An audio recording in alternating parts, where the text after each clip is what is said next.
শেষ হতে না হতেই পুজোর হইচই শুরু হয়ে যায়। পুজোর পরে তারপর আমাদের পুজো উৎসব হয়ে যাবে, ঠাকুর জন্মোৎসব, তারপর তো আবার উৎসব উৎসব উৎসব।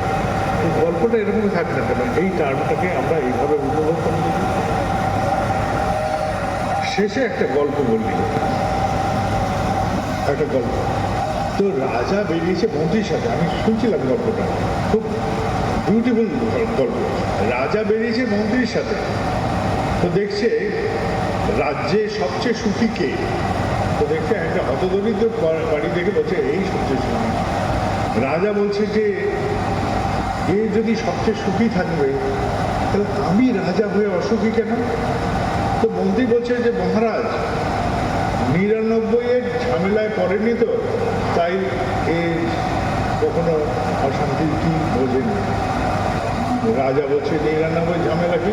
বলছে আমাকে 99টা মোহর দিন, 99টা সোনার মোহর দিন, তারপর আমি দেখে দিচ্ছি। তো রাজা তাকে মন্ত্রীকে দিয়েছে, ছদ্মবেশে ছিল, দিয়েছে। রাজা দেওয়ার পরে মন্ত্রী করেছে কি ওই 99টা মোহর একটা পোটলায় করে ওদের বাড়ির বাইরে বাগানের অন্ধকারে রেখে দিচ্ছে। এখন গ্রামের বাড়ির বউ হাসি ঠাট্টা করতে করতে পেচ্ছা পেয়েছে, বেরিয়ে পেচ্ছা করতে গিয়ে দেখছে যে একটা খোলে পড়ে আছে, উঠিয়ে নিয়ে ঘরে উজাড় করে দেখছে যে গুনছে, বলে 99। বরকে বলছে এই দেখো 99খানা এরকম পেয়েছে। তো এই নিয়ে ঝামেলা শুরু হয়ে গেল, 3বার 4বার 5বার করে ঘুরে যাচ্ছে 99 কেন, 100 নয় কেন, 99 কেন, 100 নয় কেন।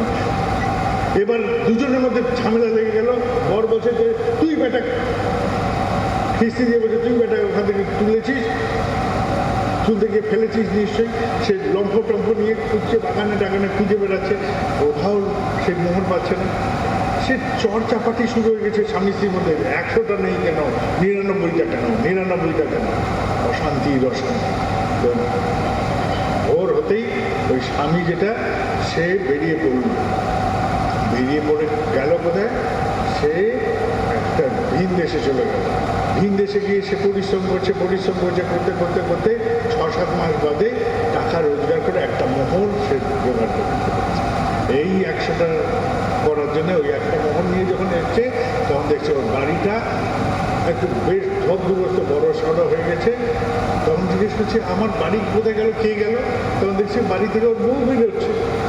এই আমার এই পুরো ঘর এরকম করে কে করলো?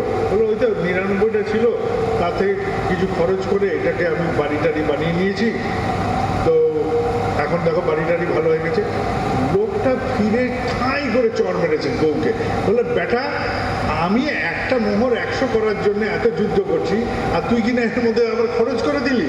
আবার লেগে গেল যুদ্ধ, এই 99। তাহলে সমস্ত ঝামেলার কারণ কি হয়ে গেল? 99। আমাদের দীক্ষা কত হয়েছে? 99 হবে। তাহলে এই ঝামেলাটা নিয়ে যেন আমরা থাকি, এই যে 99 ঝামেলা, মানসিকভাবে এই 280খানা আমাদের মধ্যে কে জমা দেয়নি এবার খোঁজেন। যারা জমা দেয়নি তাদেরকে পাঠাতে বলেন, যাতে রিপোর্ট আসার আগে অন্তত এটা পৌঁছে যায়। সবাইকে ফোন করেন যে দীক্ষাপত্র কে এখানে পাঠাননি, এই কারণে তাদের কাছেই লুকিয়ে আছে, দেখেন 280খানা মাত্র, তাই 1 লাখ হয়ে যেত। আর এই ঝামেলাটা কেন আমরা শুধু রাখলাম? সারা বড় বছর ভালো ভালো উৎসব হলো, এত কাজ হলো, এ মাথা সে মাথা করে ঘুরলাম আমরা।